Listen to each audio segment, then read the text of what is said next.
As the recording of the interview was not up to broadcast standards, an actor has been used in this episode to voice Dulcie Barr. Now, you're a country girl. Yep, born in West Maitland, 1900. That was Dulcie Barr, who stood out from the crowd in 1919. One of only 2 female students at the University of Sydney, enrolled in a Bachelor of Dental Science, she had to grapple with limited funds, sexism and bullish professors to graduate and make her way as a successful dentist in Sydney just after the First World War.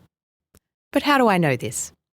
Dulcie is one of over 300 former students and staff interviewed about their university experiences on cassette tape in the 1970s, 1980s and 1990s. The interviews have recently been digitised, and I've been lucky enough to have listened to all of them and uncovered some stories that I'm keen to share with you. The tapes are now available via the University of Sydney Archives online platform, Recollect, so we can now listen to these long, forgotten stories.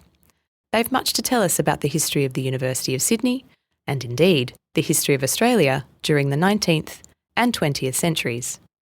What can Dulcie's story tell us?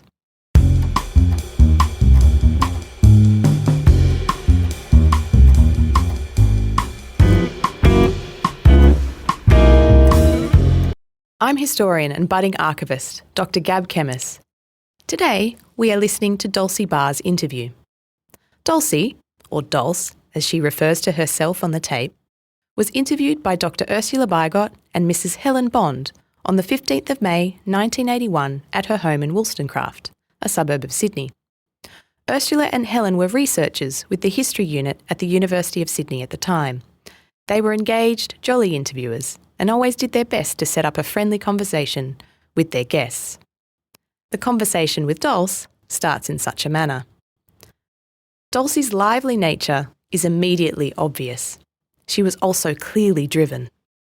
One of the young people that were here introduced me to some friends of his one night.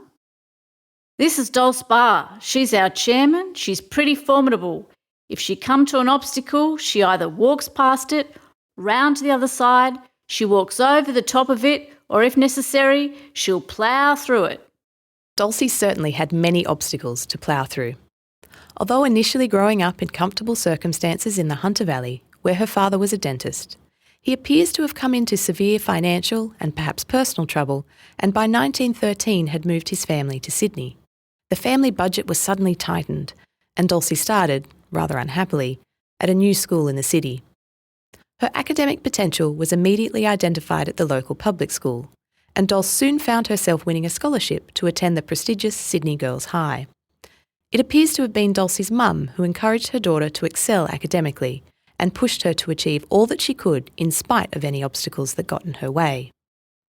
Dulcie's hard work at high school soon paid off, and she happily received an exhibition to study at the University of Sydney.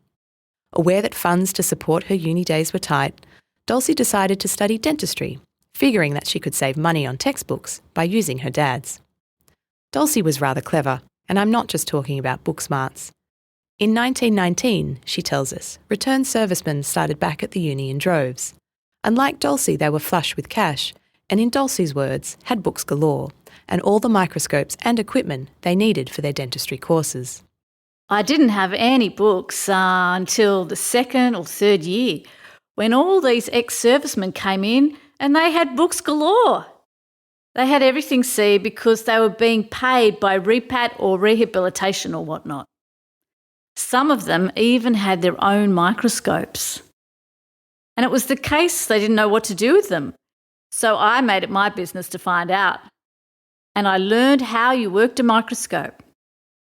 Don't know much more about it than that, but you turned this thing and that happened.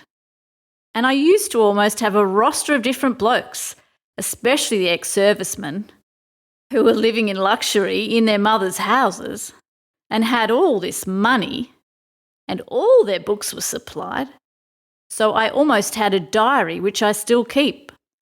Over to somebody's to do slides afternoon over at Rose Bay or something.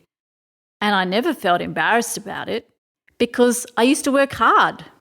I never felt guilty. Half the time I used to make scones to take over with me.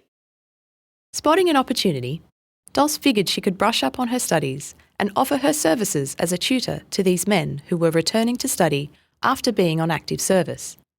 It also sounds like they needed a bit of help adjusting back to uni life.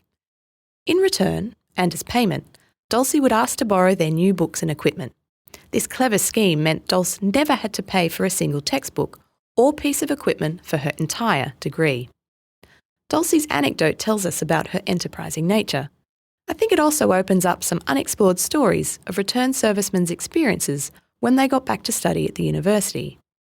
I'd never thought about how much of an adjustment it would have been for soldiers to get back into study.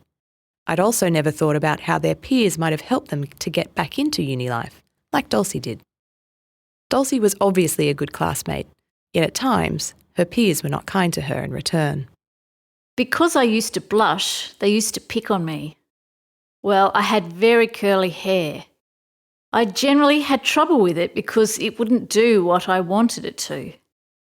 I used to just pin all the curls up. And I remember early on, we used to go with the medical crowd for our lectures.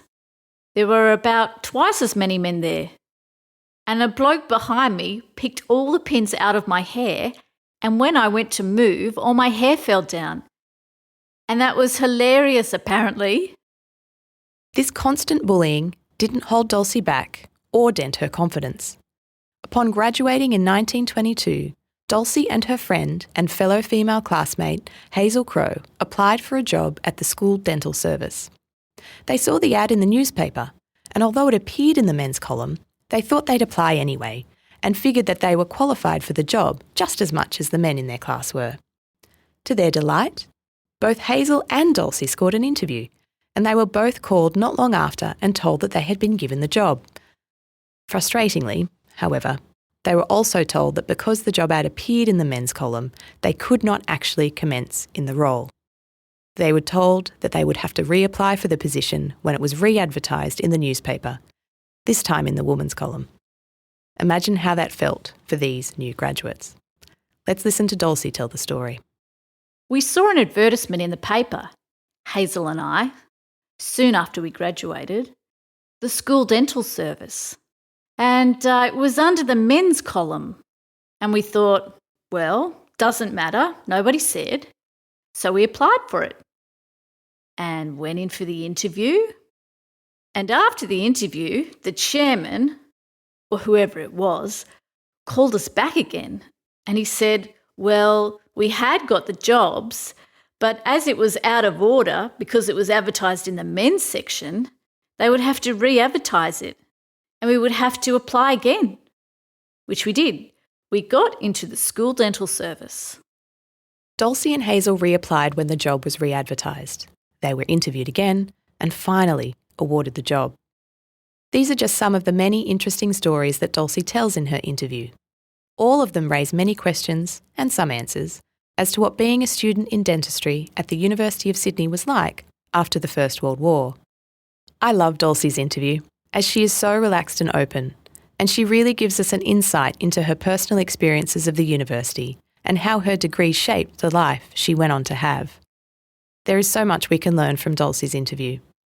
Oral histories, like this, give us new perspectives from which to investigate the history of the University of Sydney and Australia more broadly. What do you think?